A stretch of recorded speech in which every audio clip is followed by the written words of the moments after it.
Welcome to the Trainers Bullpen. This is where trainers in the law enforcement space come to hear the experts talk about their work, experience, and research into human performance, particularly as it relates to the critical aspects of training motor learning and adaptive decision-making. The purpose of the Trainers Bullpen is to help bridge the gap between law enforcement training and the findings of academic research and current pedagogical best practice. Our desire at the Trainers Bullpen is to help advance law enforcement training, to make research applied, and improve officer and public safety. The Trainers Bullpen is a production of Raptor Protection, and I'm Chris Butler, your host. And today it's my pleasure to welcome to the show Dr. Jennifer Prohaska. Dr. Prohaska is the founder of Tactical Longevity and a licensed clinical psychologist specializing in neurorehabilitation psychology, trauma, and critical incident response. She earned her PhD from the University of Kansas in 2013 and completed residency at the University of Kansas Medical Center, where she focused on treating traumatic brain and spinal cord injuries with life-altering consequences. Dr. Prohaska's expertise extends to use of force encounters, and she holds a force science certification, making her one of the few psychologists with advanced knowledge in this area.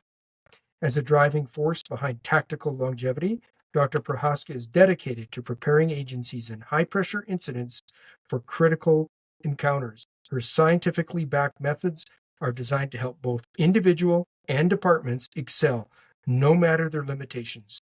Since establishing her practice, she has extended her research to support 54 entities across 3 states, providing clear and effective programs that develop top performers ready for high-risk, high-stakes situations. Dr. Prohaska is also nationally sought-after speaker, known for her work with agencies on topics such as PTSD, chronic stress, and leadership mental health. Her deep experience in both clinical settings and public safety has made her a trusted resource for agencies looking to enhance their psychological readiness and their operational effectiveness. Dr. Prohaska, welcome to the Trainers Bullpen, and thank you so much for making the time to talk to us today. Thank you for having me.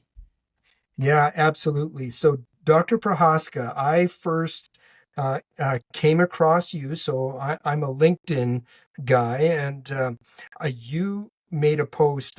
This was a few months ago.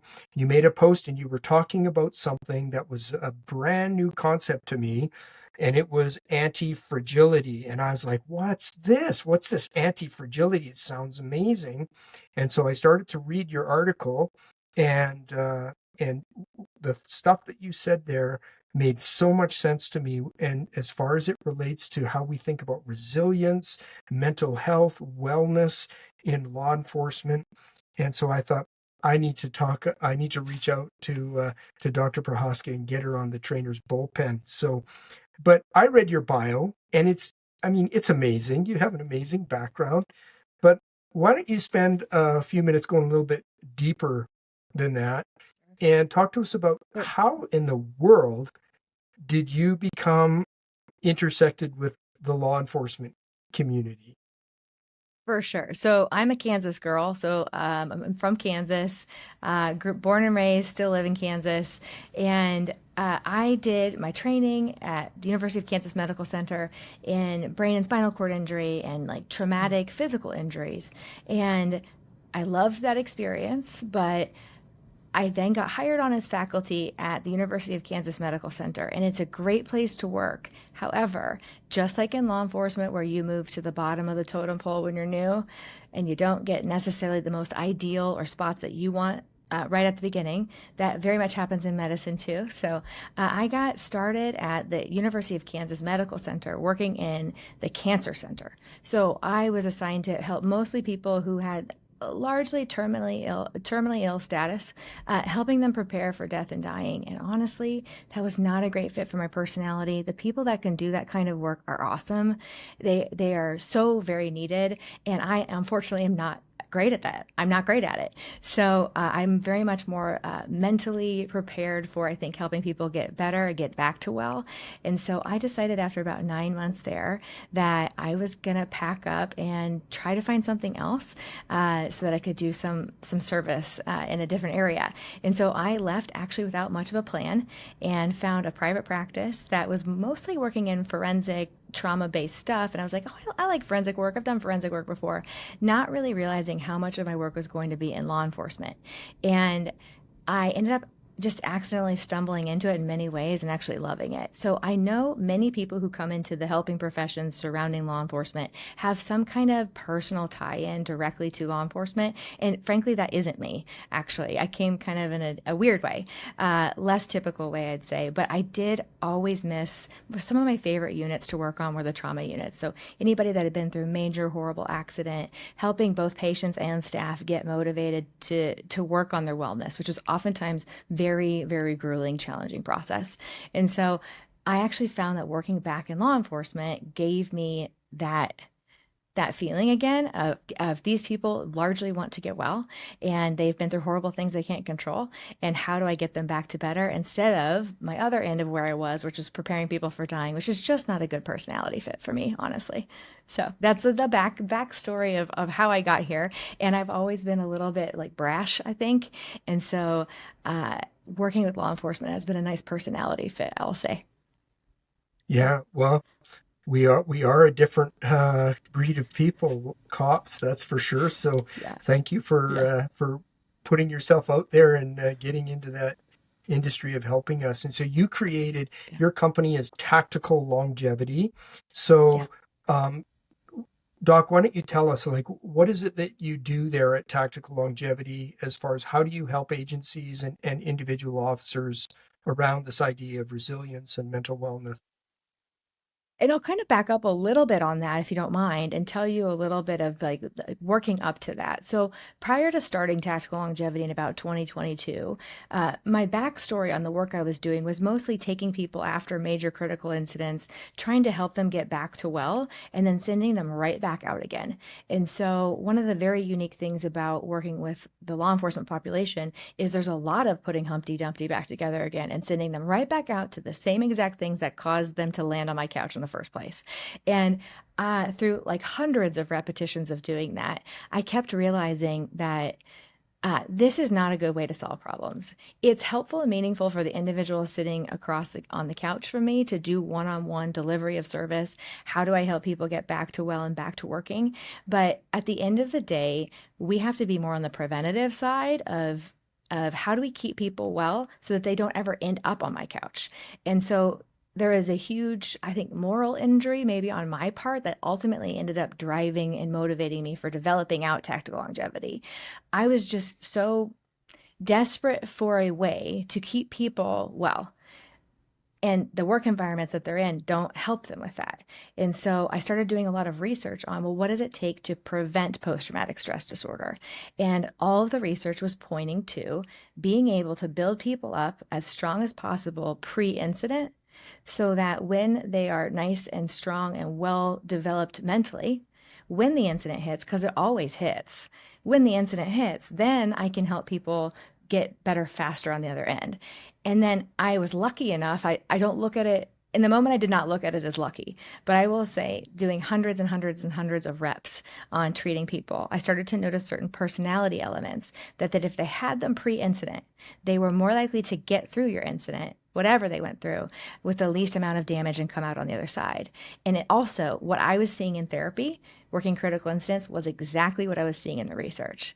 And so Tactical Longevity came out of hundreds and hundreds, maybe thousands of repetitions of treating people combined with wanting desperately to be able to prevent post-traumatic stress disorder. So that's where Tactical Longevity came from. Yeah. Okay. Yeah. So more on, like you said, more on the prevention side, right? And Yes. really, that makes perfect sense to me because, even when you think of all of life, like physical health, like is it's much more beneficial to invest proactively in your physical health and all these aspects that are related to that than it is to have an illness or an injury or something like that, and then have to rehabilitate from that, which you can. But even if that happens, rehabilitation is so much, that journey is so much better when you've put the work in ahead of time to make yourself, as healthy in that regard. So it just, to me, Doc, it makes perfect sense around the whole mental toughness aspect and resiliency of it. And I'm probably using terms here, and I'm actually doing it on purpose because I want you to jump on this and go, well, no, Chris, actually, when you say mental toughness, this is what it means. When you say resilience, this is how we understand that term. So can we maybe start with that? Because these are terms that I hear get thrown around a lot, and I'm guilty of it myself, almost interchangeably using mental toughness, resiliency, and now we've got anti-fragility. So please help us put these Sure. in categories that we can understand. For sure. Okay, so resiliency term. Resiliency, pop culture has really run with that one, and I think that's pretty well known. Resiliency, by definition, is your ability to bounce back from an experience and return to your original state. So, to get kind of cold and maybe not real colorful on that, the ability to bounce back to your original state of being. Anti-fragility, however, is your ability basically to take a experience that you've had or a stressor that you've had, utilize that stressor that you've had, and make something above and beyond being resilient and back to your baseline. So we want to go above and beyond baseline. And a lot of that passion for me about moving towards anti-fragility actually comes from, and we're going to go on a little side quest here for a second. Sorry about this, but it comes from also doing about 450 new hire evaluations for psychological assessments for police officers and seeing that the newer generation of law enforcement officers coming in is not quite prepared mentally, I think, for what they may experience.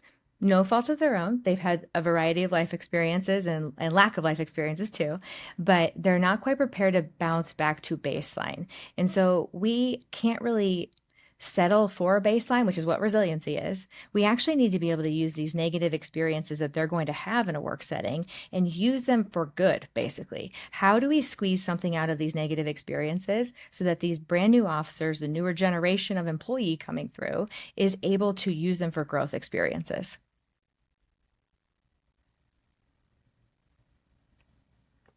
So that's Okay, big and so for me. yeah, Yeah. that is. So then what about mental toughness? And because It's we close. put, like, as trainers, Jenny, we put a lot of effort and emphasis on giving our officers exposure to the as realistic as possible types of situations that they're going to encounter on the street, because the last thing we want is the first time they encounter these situations is to be for the first time on the street. We want them to encounter them in training so they can experience those challenges, not just the physical ones, but also the emotion and psychological challenges. And so, but we as trainers, we often refer to that as building mental toughness or building the winning mind. So how is that another aspect that you think is important when it comes to anti-fragility, or how does that tie in? Yeah. How does it fit? Yeah. So it's similar. I think that mental toughness oftentimes is applied with regards to like tactical toughness, and then can I train for the experience and be mentally tough or gritty enough to get through it?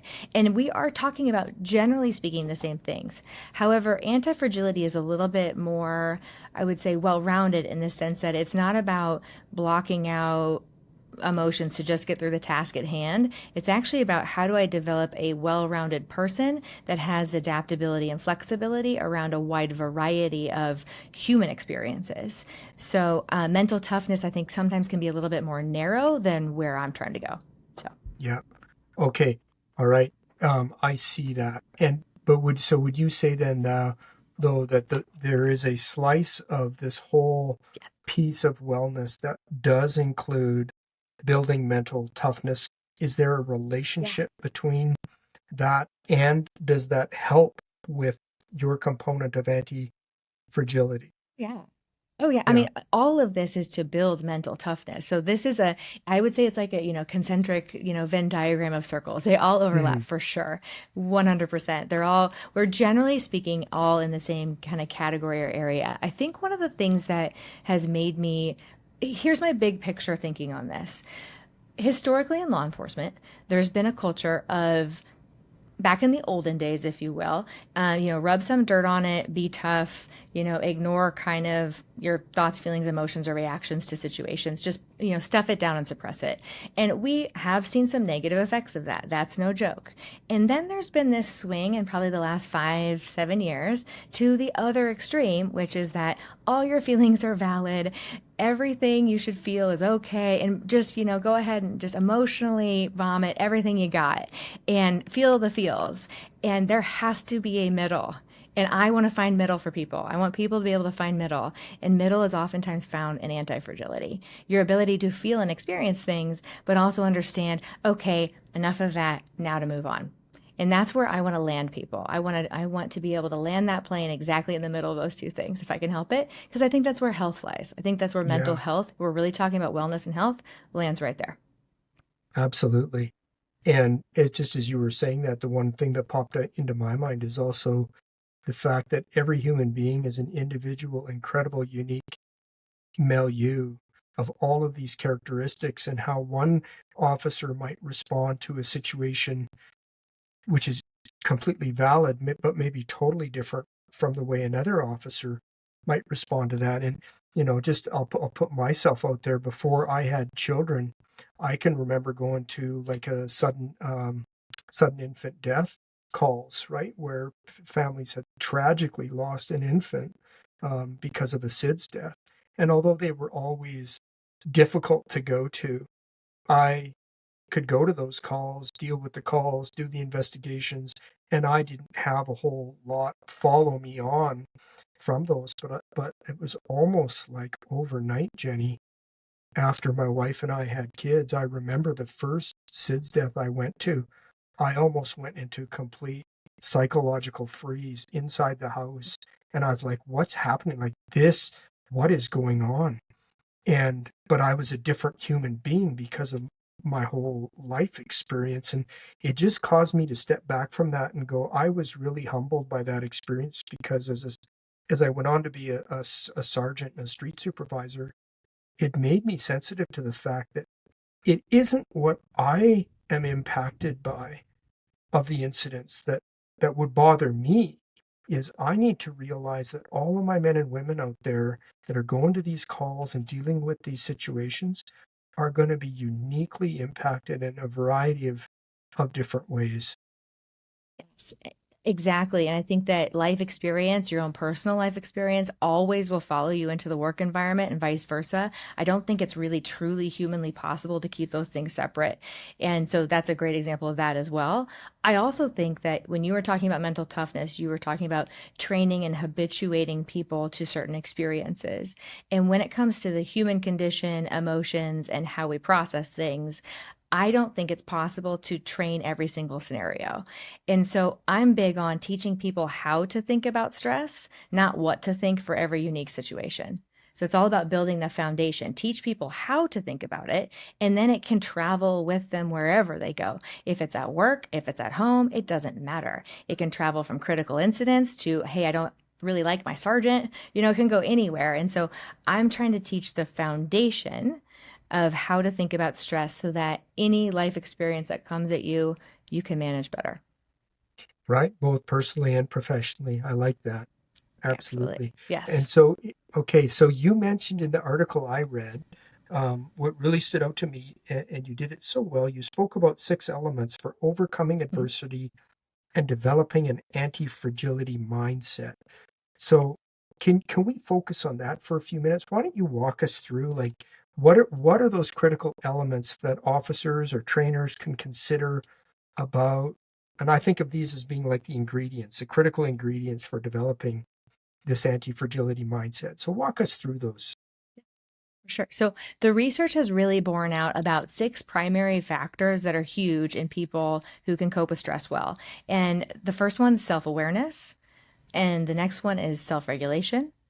Then we have mental flexibility, accuracy, which technically in the literature is called optimism, but I also know how cops can be kind of cynical, so I changed it to accurate thinking instead of optimistic thinking because I think I know my audience. And then values, followed by connection. And so those are your six. And so they all culminate into creating the anti-fragile individual, but those six elements need to be high in order for people to be able to get through the critical incident and move on. Basically, if we were to put it in like FBI language, this is a left of bang intervention. So we're all about left of bang because I can't stop bang from happening. The vast majority of things that our departments are doing right now is right of bang. And so it's after the thing is over. And those are okay, they're moderately successful, but one of the most disheartening things ever is that when we focus on after the incident, we're finding that our numbers of success aren't that great. So in the best gold standard for post-traumatic stress disorder treatment, numbers vary a little bit, but your average likelihood of moving from having a diagnosis of PTSD to not having a diagnosis of PTSD anymore is about 43 to 51%, somewhere in that range. And that's not good enough. And so I'm all about, let's see if we can up those numbers by focusing left of bang pre-incident. So these six elements, when you are high on all six elements, tend to help you get through the incident. And so if you want, I can kind of walk you through what those look like if you want. So Yeah, is that absolutely. good? Okay. Let's do that. Yeah. Okay. Okay. So self-awareness, we always start with that one. Self-awareness is your ability to pay attention to your own thoughts, your emotions, and your behaviors, and then be able to consciously make decisions based on what you know about your own self. When you think about being able to go on an incident, like you were talking about your first SIDS death, for example, you would need to have really good self-awareness to know, oh, in this moment, I'm feeling this specific way. Maybe it's elevating my anxiety. Maybe I'm feeling profoundly sad. And if you have good awareness first, then you can choose your next behavior better. So if I know that it's making me feel this way, maybe I spend a few extra moments really being intentional with the parents and being as kind and compassionate as possible in that moment, however you're going to do that. Facial expression, actual communication, working the case, you name it. But if you're not self-aware enough, you can't choose your action next. A silly example is as small as I'm really hungry or grumpy today or tired. So when I'm interacting with that person over a barking dog call, I need to keep that in mind as I'm managing the situation in front of me that I don't love. It helps you make better behavioral choices. And I will tell you that newer generation of officers, unfortunately, this isn't quite as strong. Self-awareness is not quite as strong as we've been seeing in the past. It's just a little bit weaker. Self-regulation, that next one, kind of follows self-awareness. If you have good self-regulation, you feel more capable of managing the situations you confront. So if you have the ability to control your thoughts, your emotions, your behaviors, and your physiology more, ultimately you're going to gain confidence because you're going to perform better. And so we want good confidence going into any critical incident. We don't want people feeling out of control. So good self-regulation helps them maintain a feeling of high self-efficacy and good control. Mental flexibility, which is one of my favorites, I think, by definition, is your ability to look at situations from multiple perspectives, change your thoughts or actions based on new information, and hopefully be able to do that quickly and on point, basically. And so mental flexibility, I think, is relevant because a lot of times, how many times do we know the grumpy officer in your department who says, well, it should be this way? And they get really, really angry about how things should be, but those things are not how they are. Like that's just not what happened. And so your ability to stay adaptable and flexible means you're less likely to accumulate mental injury, basically. I actually kind of compare it a lot to so one of the things we teach in tactical longevity is a phrase called be the grass. And be the grass, I'm in Kansas, so we have tornadoes here. And if you ever see pictures after tornadoes roll through, you'll notice that the rigid buildings, like your hospitals, your Home Depots, your houses, the tornado comes through and it demolishes anything that doesn't move with it. But if you look at those same photos, you'll actually see that the grass is intact. And that's because it stays where it has roots, it stays, but when the tornado comes through, it moves with it. It doesn't fight against it so much. And so grass has roots, so it does not budge on what's really important to it, but it stays adaptable and flexible on the surface. When that thing, the tornado of life, whatever it is in your life, comes through, you'll incur the least amount of damage and then also be able to move on faster. So people who have good mental flexibility and adaptability are oftentimes also the ones that get the best results, especially in things like interpersonal dynamics, office issues, that kind of stuff too. So, and on calls, of course. So, accuracy, which used to be called optimism, accuracy is your ability to fairly assess the situation in front of you and focus on what you can control and then take intentional action in that direction of what you can control. This is a huge one for people. I know your audience will understand. You guys tend to be pretty cynical. And I've worked with y'all long enough. I have also become a little bit more cynical, but that's not always the most accurate way to think about things. And so I see a lot of people get really upset and spend so much mental energy on things totally outside of their realm of influence or control. And the more time you spend focusing on the things outside of your control, the more likely you are to get depressed, anxious, and burn out. And so we spend a lot of time helping people recognize what you can control and then taking intentional action. Put your energy there. Don't put it in the stuff that you absolutely have no influence over. Those people tend to bounce back better. They also tend to get less stuck in the past, so they're able to move forward faster. Values is a big one and also really kind of difficult, I think, for officers to truly grasp, but once they do, it makes a huge difference. Values are your ability to utilize what's most important to you when you are deciding how to act in any given situation. And then also especially important is using your values when you have a challenge in front of you. And I think that a lot of times we don't stop and consider what our values are. So I'll use myself as a personal example. Values also help us get out of bad situations. At one point in my career, I was getting pretty burnout with doing kind of the same stuff over and over again. And I went in and I took this online test about values, and you answer a whole bunch of questions. It's called the VIA survey, and a lot of people use it. And at the top of my list, and this shocked me, was creativity. And now I will tell you, when I think creativity, I think like art, that kind of stuff. And I'm thinking this cannot possibly be right. My stick figures have flaws, so I don't really know what we're talking about with creativity here. And then I did a little bit of reflecting on it, and I was like, well, no, that's actually where tactical longevity comes out of. This program is a creative endeavor to see if we can fix a challenge. And I've gotten to use so much creativity, right down to designing exactly what we teach, all the way over to adapting it for different audiences, over to logo design even. So this saved me from burnout because I got to act in line with my values, which was creativity. So that's kind of values in play there. And then the last one that actually has the highest statistical evidence for keeping people well is connection. So your ability to build and maintain strong, trusting relationships, and then foster those and keep them going. And when we look at the data, that is huge. So your ability to have good connections pre-incident will directly determine your statistical likelihood of developing post-traumatic stress after an incident.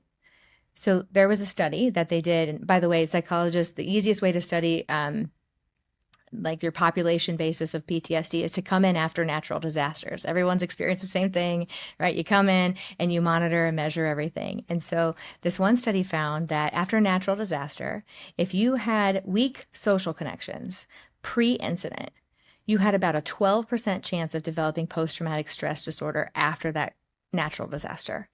If you had strong social connections pre-incident, you only had about a 2.5% chance of developing post-traumatic stress disorder. And in psychology research, that's actually huge. That's a huge difference in numbers right there. And so if we can build and maintain strong relationships, that can make a massive difference in how many unwell folks we have. I will say that.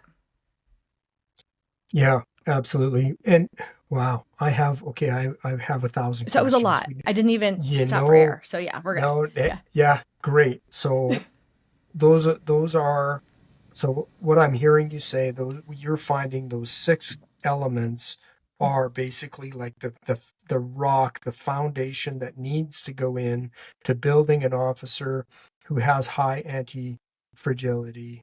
And so great overview. And now I have some tough questions for you. Do Okay. it. I like it. So Okay. yeah, okay. Self-awareness and self-regulation. And we can put those two together if you want. So Yeah. so important. But how do you get there, Jenny? How do you train that as an actual skill when officers are, they come out of a petri dish of training generationally that we have spent so much time trying to get officers to not focus on their emotions, not focus on their feelings, to not have self-awareness. Actually, we've done the opposite. We've conditioned them to tamp those things down so that you don't even hear them anymore until they rise up at a after a crisis. And to me, it's like Kerplunk. If you've ever played that game Kerplunk, where you keep pulling the straws out, just keep pulling the straws out, and eventually all the marbles will go. I've seen that happen with brother and sister officers because they haven't been self-aware and they haven't seen all of those, recognize the danger signs and built an anti-fragility mindset. So, okay, I want to know, as a trainer, how do I understand my responsibility, or how do I do that with my people? Okay, so first of all, I want to point something out that you're bringing to the table that is absolutely valid and true, which is we have to, at some point, be able to dampen down or turn off our ability to pay attention to our emotional systems. That actually is 100% accurate. So that is very important in a work setting. I always use the example, hey, if I'm running into an active shooter situation and I need to perform, it is not in my best interest to be like, oh man, I'm really shaking, my heart rate's up, and I am feeling quite nervous and scared right now. Like, actually, that's not helpful. Uh, it's going to make you not run in. So it is incredibly important that during a work setting, especially in high stress, high intensity moments, we do need to dampen that down or turn the volume down on that.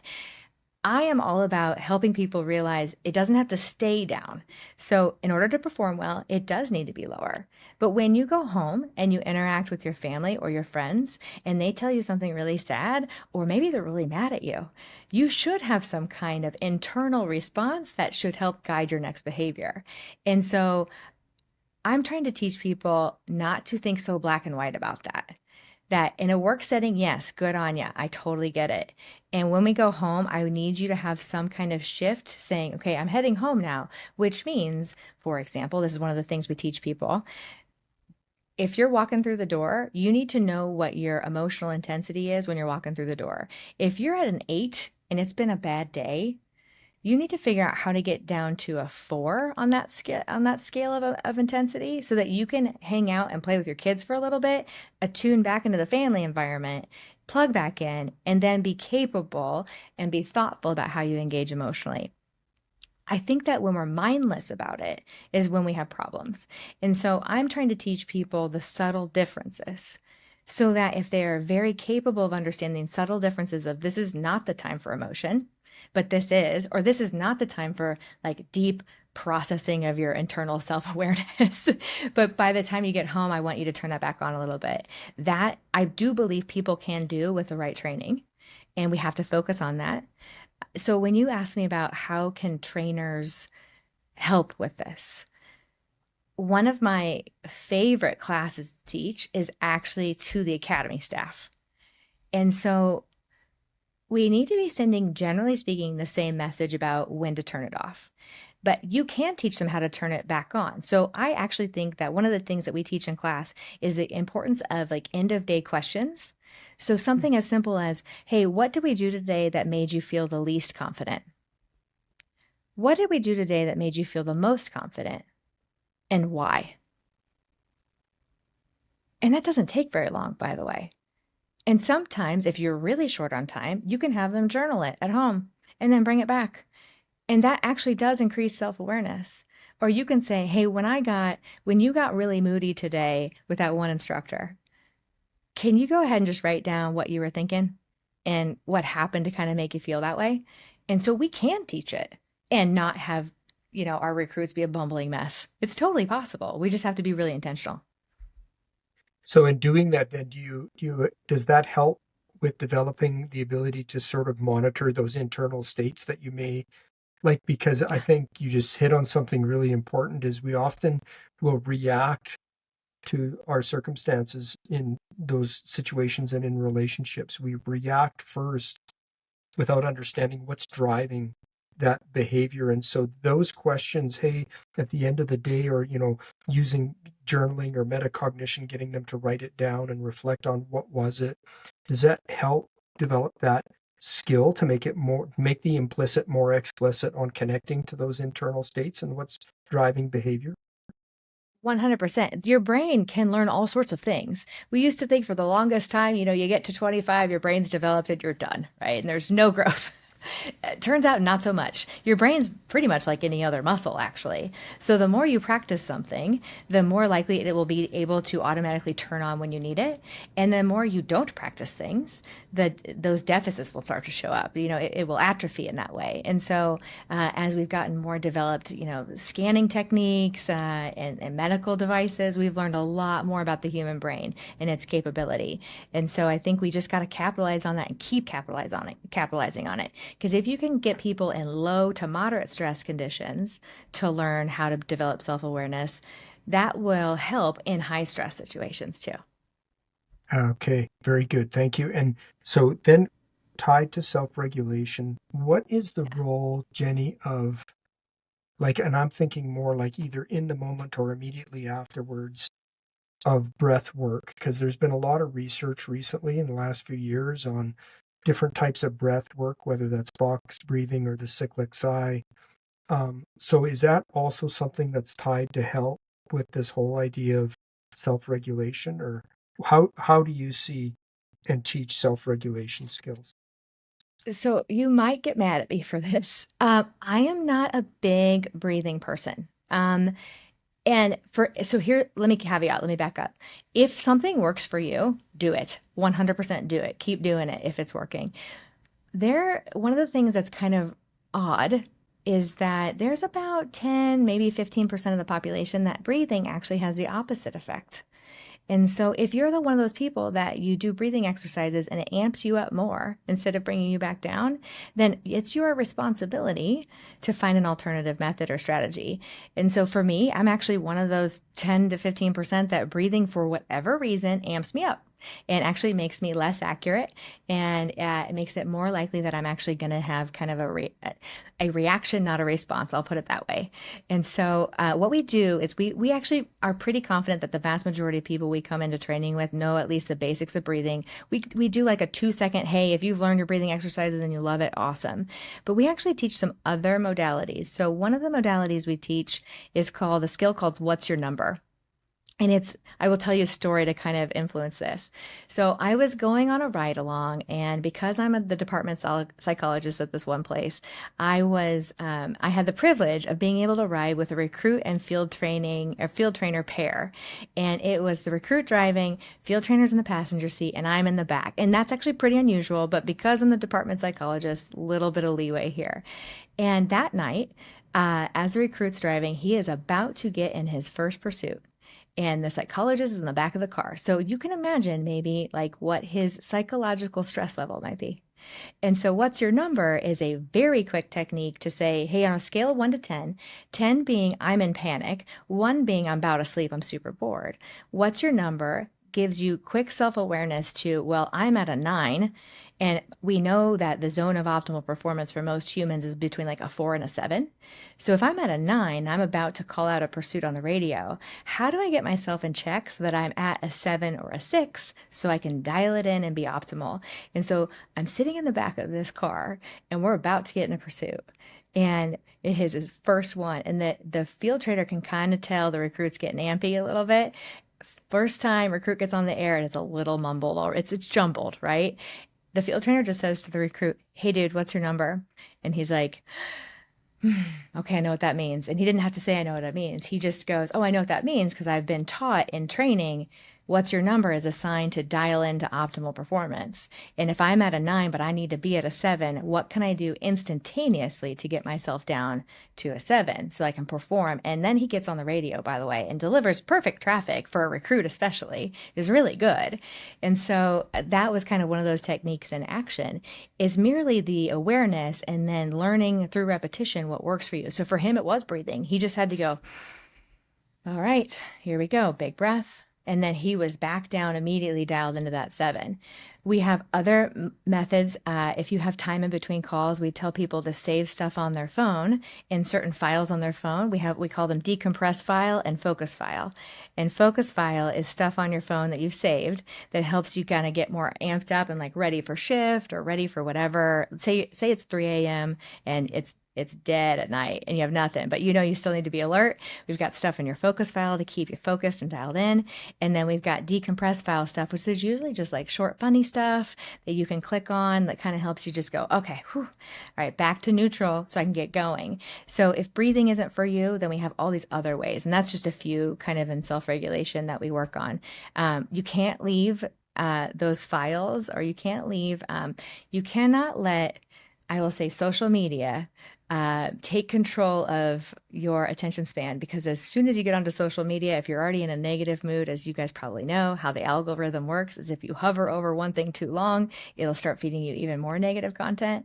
So we tell people to save things on their phone in files so that they can kind of beat that natural algorithmic thing that happens if you're already in a bad mood. So. Okay, that's great. No, and Mhm. I like what I like about what you said is that, you know what, if it works for you, use it, right? Because Do it. we're Yeah. all these different, as long as it's health, as long as it's healthy, Yeah. right? Like, Yeah. because we do have some unhealthy coping mechanisms For that sure. people think Right. works for them. Oh, that works for Yeah. me, right? Yeah. I just have a 6 pack of beers after work and I'm good. No, that's doesn't work for you, bro. Not Don't exactly do what we're that. talking about. Yeah. Yeah, Yeah. So for right. me, it's not breathing, but like physically, if I'm in a spot where I can do like, maybe, 10, 15 jumping jacks, a few push-ups, I can kind of get dialed in pretty quickly. I'm more of an activity person. So, a little bit of like just taking a walk real quick can get me dialed in faster than breathing. So if it works for you, seriously though, if it works for you, keep Yeah. going. There's the vast majority of the population it does work for. So. Yeah, right on. Okay, thank you. And so mental Mhm. flexibility, and you said that Mhm. you have that phrase, be the grass, and I love how you explained that. And of course, again, we're all in unique, right? So I have a background in martial arts, and Bruce Lee used to be my hero growing up, and when I was practicing martial arts when I was younger, and he had a phrase, he had a common saying that was be water, my friend, and because he always said this, he said, "No person stands in the same river twice, because as soon as you stand in the river changes you, and you change the river."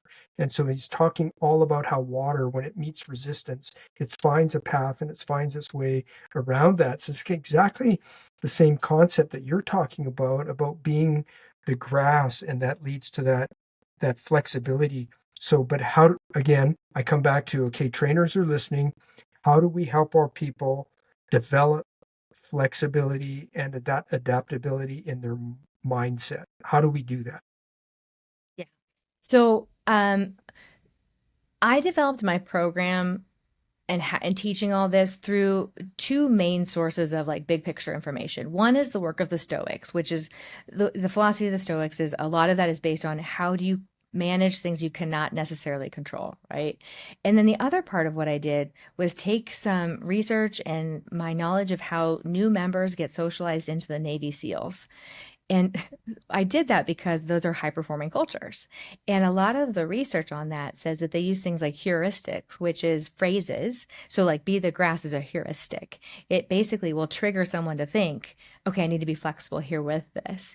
And so we use heuristics, high repetition, and then also just understanding that every human is going to be different and needs to have lots of repetition throughout their career. So, in the academy, for example, I think that when it comes to mental flexibility, one of the things that you can teach people and always demonstrate and model in particular is being curious over jumping to judgment. And so I think making that very intentional and incorporating that into maybe somebody underperforms, or maybe you have to stop a class and say, hey, that's not quite right. I think there's always a moment where you can say, hey, I'm going to be curious about this. I don't want to jump to judgment. Curiosity here. Tell me a little bit about what you were thinking and why maybe you did that behavior. And I think having very intentional conversations about the importance of staying curious and keeping out of judgment is a form of mental flexibility. and modeling that as a trainer, and then making sure you always reinforce that with your recruits. Hey guys, if something doesn't make sense, stay curious, because if you jump to judgment too fast, you may make a mistake. We always need to figure out the whole picture. Okay, that's amazing, because what I've learned personally through my own experience in making a ton of mistakes, Jenny, as a trainer, especially when I used to run high fidelity scenarios, is I would put my officers, my recruits or in service through scenarios, and I would very quickly in the debrief, I'd jump to judgment. I'd make assumptions on what they saw, what they perceived, how it affected them, the risk they were at, and the decisions they made. But I was looking at it through my lens and not through theirs. And you know, I realize now just how wrong-headed that was. And instead, what I try to use as much as I can is more of a Socratic approach, where I just ask them questions. Hey, so when you were here, tell me, what did you see and what did that mean to you? And so, would you, now having gone through it, if you're in that same position again, would you do anything different? And if they say yes, I say, hey, great, let's rewind it. Let's put you back in that spot and run it again, and let's explore the space. Go do something different that you think you would do. And well, how did that work for you? What's the pros of that? What's the cons of that? And because here's the thing, right? Like, there's so many videos out there. Everything's captured on video, and Oh, everything's yeah. on video, multiple sources of video. And you know who are some of the worst at jumping to judgment about what an officer did is their fellow officers. Their It's the fellow worst. officers and the executive of police agencies. I recently had a case as an expert witness where an agency wanted to fire an officer based solely on a uh, less than 20-second video taken out of context as to what happened on the street, and they were horrified by what happened. But before they even understood what the context of the call was and what happened, is they jumped to judgment and they wanted to fire this officer. So I really like it's got to start with us, right? As trainers and as law enforcement leaders, we have to model this mental flexibility and this slowness to go to judgment. And I wonder, in your experience, do you see, because you work a lot with agency leadership and executive too, do you see, like, these six that you're talking about here, do you see it being, well, no, we need to start with you first before we begin talking about how do we do this for your officers. You need to own this and model it first. Oh man, you're walking me right into this one. Okay. Yes. Uh, this has to be agency wide understood. I would say that. I have been pleasantly surprised in a large number of situations about people who have asked actually for this training for leadership. And it's not technically a leadership training, but the thing is, when you have if you're a leader and you also have all six of these elements in play and you're constantly considering these, this actually will make you a better leader no matter what the situation is, because you as a person, as an individual, are in check. So I will say I've been pleasantly surprised by leadership who's taken it on. And then sometimes, every once in a while, it's real disheartening. It doesn't happen a ton, but I do get sometimes situations where they say, no, no, no, just, help line level and move on. And that's okay. But honestly, I think if your leadership has all these phrases in mind, all these concepts in mind, it actually starts to, it accelerates the cultural shift and change. I am a very firm believer that actually cultural shifts and change happen from the bottom. The organic ones that stay in place long term happen at line level. They happen there. They happen through the first line supervisors, the field trainers, and the recruits. The cultural shifts and changes that stay in place the longest start there. The ones at the top might have the most immediate impact because it's almost being dictated downward, but they almost never stay, and you're not going to get buy in. Yeah, no, I understand that and totally agree with that. So this kind of leads us then, I think, into the next aspect of this. Is in your article that I was referring to earlier, you spoke about three aspects to implementing a sustainable tactical longevity program in an agency. And so they were, you just mentioned them: educate recruits, onboarding of field trainers, and ongoing development. So we only have a few minutes left, but can you just give us snapshot of the importance of each one of those, and what do those, and so what does that look like? How do we apply those principles? How do we do it? So what we do, and kind of when we implement this stuff, is we like to come in at the field trainer level and or first line supervisor level, and we teach them all the 6 elements, and then we teach the field trainers or the supervisors how to teach the recruits how to think about stress, because it's kind of like how you teach officer safety. That's the level where it's going to stick. Is if you say, hey, you know how this is how we do officer safety? That's awesome. Now let me talk to you next about how to think about this so that doesn't stick with you long term. And so we start really at that field trainer or first line supervisor, kind of depends on the department. If it's super small department, we put the field trainers and first line supervisors together.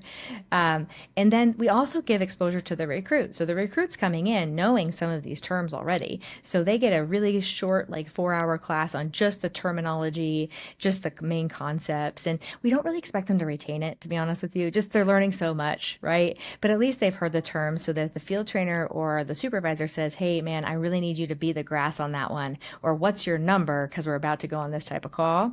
They already kind of know what's at play here. And then we like to reinforce it at as many levels as possible. So I've got one agency, for example, that is including the elements of anti-fragility into their promotional processes for hiring first-line supervisors.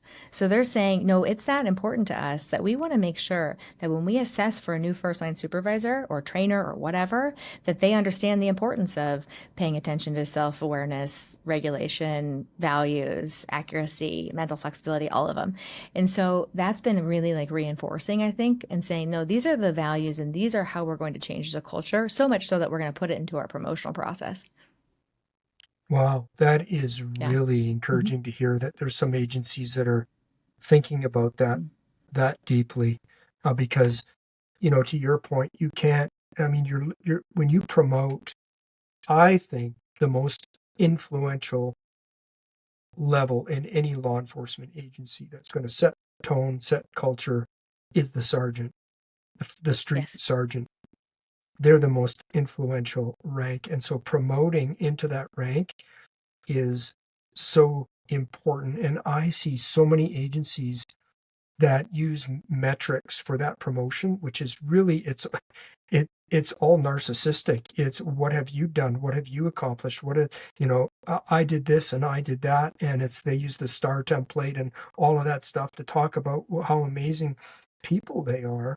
But what you're not getting is actually, how do I treat people? How do I care for other individuals? Do I actually, as you're saying, how do I not only apply these things in my own life, but how do I support others, building these characteristics? And I'd love to hear that some agencies are actually thinking that importantly about Yeah. this in their promotional process. And I think they're also thinking of it almost like a retention tool as well. So how do I make sure that I'm reinforcing a set of, ways of thinking about stress or values that is most likely to retain the best quality members? You want to build a culture that you want to be a part of. And when people tend to operate under these 6 principles of anti-fragility, they tend to be healthier people and coworkers. They tend to be easier to work with, honestly, because it's not going to be that you're not going to be working with a guy or girl that's always getting bent out of shape about something, because we've already addressed that from day one about the importance of, for example, being anti-fragile with regards to how you accurately think or being flexible or being well regulated. So I think that it's a big picture. It's a piece of the puzzle with regards to building a agency culture that people want to be a part of. Absolutely. And so you and your colleagues will come into an agency and you deliver your tactical longevity program, and then once you so is it like a week-long program, or what does that look like when you come in and deliver that? For sure. So every agency is a little bit different just based on their need, but I like live training, so I would prefer to do it live. So usually what will happen is I'll come in first day, we'll deliver an 8-hour training with your field trainers or your first line supervisors or both. Then a 4-hour training for any new recruit class you have coming in. If you have a recruit class or you're like sporadically add people, we actually have a way around that too. We have some stuff online that can be proctored. And then after that, though, is our our field trainers and the recruits all have access to all of the class content, including videos, exercises that are directly related to the skills we teach in class in an app. And I know some people are soured on apps just because sometimes they don't get used. Ours is not just a data center. Ours is like put stuff in and then it will spit something back out at you. So it's more interactive. And part of our app also has a cool AI function where it's actually trained on like hours and hours of, fortunately or unfortunately, me and my content, and it will give you an answer. So just the other day, I put in a really silly question. I was on a ride along, put in a really silly question. The question was this: how do I talk to my shift mate about always leaving the car a mess so that when I come on shift, it's not disgusting? Which is just something that's a common like complaint, right? And so I put that in the app and actually came up with 3 or 4 skills directly related to class content about how to talk to your shift mate about making sure we have a clean car, and like it walks you through the process. So technology is awesome lately and it's really growing. And so we're trying to utilize that too. And then the cool thing in there also is we have a habit tracker. So you can actually go into the app, click on basically like, hey, did I work in the last 24 hours? Yes or no? And then it'll say, what kind of calls did you go on in the last 24 hours? Yes or no? And then it says, how was your sleep? What was your quality of sleep? How was your mood? And then it actually, as long as you put 4 or more days in there, it will spit out exactly what types of calls affect your mood or your sleep. And so people, that's another self-awareness tool. A lot of times people don't really understand what grinds their gears until they've had a lot of repetition. So we're trying to make that time period from exposure to understanding yourself tighter. And so by putting that habit tracker in there, we're hopeful that people will start to realize, oh yeah, work does affect me in the following ways. And these calls, especially if I go on these are really going to affect me. So we have that we also give the field trainers and the recruits. And then we also have like an email series that we send out every 2 weeks. It just keeps it fresh for people. We also have some coaching that we do. So we can ambassador train at agencies, and then we coach these people up on how to make sure they check in with field trainers or brand new recruits, making sure we're checking in with people. And by the way, some of my academy staff are the best ambassadors for this because they already have that relationship built in. And so those people go out and they every once in a while just check on the recruits. Hey, any difficult calls, any difficult topics of conversation. And they're trained on how to basically coach up, or kind of almost peer support in their own little way, coach up, helping people use these skills. That's incredible. You know what I love about what I'm hearing? Because so often I think what happens is agencies, they'll be like, oh yeah, we're all about mental wellness in this agency. And do you have a program? Yeah, we have a program.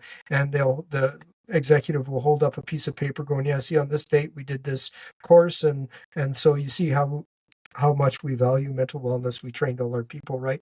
I call those fire and forget programs. They're fire and forget. You did them once, and you think that that's going to really help support your people. But what I love about what I'm hearing is you're putting resources and tools right in the hands of the people from at multiple levels, their apps and all these supports that are right there for them to be able to be that ongoing support following the initial training. And so that's incredible. So with the is there any ongoing additional like training for, well, I want to say like for families, so for like significance of others, of police officers? Because Jenny, often, and I'm sure you see this, is these are the most valuable resources to these men and women are their significant others. And so do you have training that brings both of those together, or is this an option for both of them to go through this together so they both have this resource available? Funny you bring it up, actually. We do have that. So um, I designed tactical longevity in like a modular method so that I can take the same exact skills and apply them to a variety of people or industries, actually. And so I always, this is silly, but you know the chicken soup for the soul books? You know Yeah. those books, like it starts Oh out, yeah. it was just regular chicken soup for the soul, right? And then they have like every division possible. Now it's like chicken soup for the ADHD accountant. I don't know, like they have everything. So we designed it similarly. So what I do when I take this training, and like I'll take it to families, for example, is we will talk about the same six elements. And then what we'll do is we'll say, and here's how it applies at home. And so I'll take, since I just used what's your number, I'll use that one again here for this example. Okay, so let's say mom, dad, whoever, you've got a teenager and they aren't doing so great in school. It's time to have a difficult conversation. Here's what I'd recommend, the what's your number technique. Hey, little Johnny, we got to talk about school. It's probably not going to be the most awesome conversation. Let me know when you're down around a 3 or a 4. And as long as I'm down around a 3 or a 4, come back and let's have this conversation. And so you teach emotion regulation in like this inadvertent way to even the teens in your family or your spouse or whatever. And so we absolutely have that we do in that way as well. That's great. That's incredible. Well, our time has rapidly come to an end. I can't believe how quick these podcasts fly by when we have such great conversations about stuff like this. But let me give you the last word, Dr. Prohaska. Is there anything you wish that I would have asked you, or there's something that you want to say to our law enforcement officers, to our trainers, and our agency leaders that are listening? I, this is going to sound negative, so I hope people can understand the nuance here when I say this. Um, no one is coming to save you. And what I mean by that is whatever mental health crisis you're having, either personally or maybe as an agency, you're having a crisis of recruitment and retention, no one's coming to save you. And so you need to be thinking about, how do I put things in place to save myself? And I am big on that accountability and big on that ownership. And so sometimes I will say harshly to people, no one is coming to save you. You must save yourself. And here, I'll help give you the tools. Fantastic. And you are giving those tools. And thank you so much for bringing your expertise in these areas into law enforcement and helping public safety in that way. And just please continue to push the boundaries in all the areas. And I know, like, there's so much resistance to talking about these kinds of things in law enforcement, but you're doing a yeoman's work, and it is making a difference. If we have listeners, Jenny, that want to, they're hearing this and they're like, I want to find, maybe they're struggling personally, or they want to bring tactical longevity into their agency, into their program. What's the best way to go? How do they contact you? For sure. So the website is just tacticallongevity.com.